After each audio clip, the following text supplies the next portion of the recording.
সর্বপ্রথম আমি যেটা দেখাবো, আপনারা অনেক সময় বলে থাকে সবাই বলে থাকে যে তখনকার দিনের তো স্বর্ণ রূপাতে তারা খেয়েছেন, চামচে খেয়েছেন, রূপার চামচে তারা ব্যবহার করেছেন।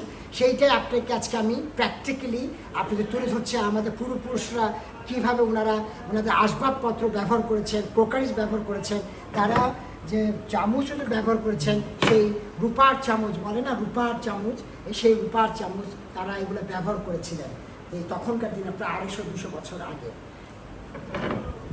আর আরেকটা জিনিস দেখাচ্ছি, এটা হচ্ছে আপনি জানেন আমরা যখন পৃথিবীতে আমরা ভূমিষ্ঠ হই, আমাদেরকে আমরা ওই যুগে ওই আখেরাতে যাব, যখন আমাদের সময় হবে যাবার, আপনি জানেন আমাদের একটা রেওয়াজ আছে মুসলিম পরিবারে, সকল মুসলিম জাহানে রেওয়াজ আছে যে আকিকা হয়। একটা ছেলে হলে তার জন্য 2টা খাসি হয়, একটা মেয়ে হলে একটা খাসি হয়। আকিকা মানে হচ্ছে তার নাম যেভাবে একটা নাম লেখা হয়, নাম রাখা হয়, সেই নামে কিন্তু আমাকে কিয়ামতের দিন ডাকা হবে। এটাই হচ্ছে আমাদের মুসলিম, আমাদের ইসলামের একটা, আমি কি ঠিক বলছি, এটা রেওয়াজ। সো আমাকে যে নামে রাখা হবে আমার, এবং আপনি জানেন 40 দিন পর আমাদের মাথা মুড়ানো হয়।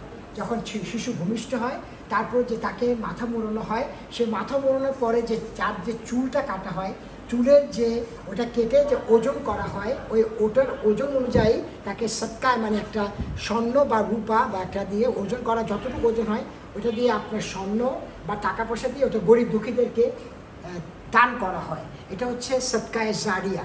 তো এই জিনিসটা তারা সবসময় তারা মেনে আসতো আর কি, মানে এটা ধরে রেখেছে। তো সেই পরম্পরা আমরা কিন্তু আজও এটা নিত্যি পাল্লা, এটাকে চুল মাপা হতো, ওই মাপা অনুযায়ী যতটুকু ওজন হতো ওই স্বর্ণ বা রূপা বা ওটা ইয়ে করে আমরা গরিব দুঃখীদেরকে তাদেরকে দান করা হতো। এখনও আজও অবধি আমাদের এখানে এই পরিবারে যদি কোনো শিশু ভূমিষ্ঠ হয়, 40 দিন পর তার চুল করে ওজন করে ওইভাবে আমরা এটা করি।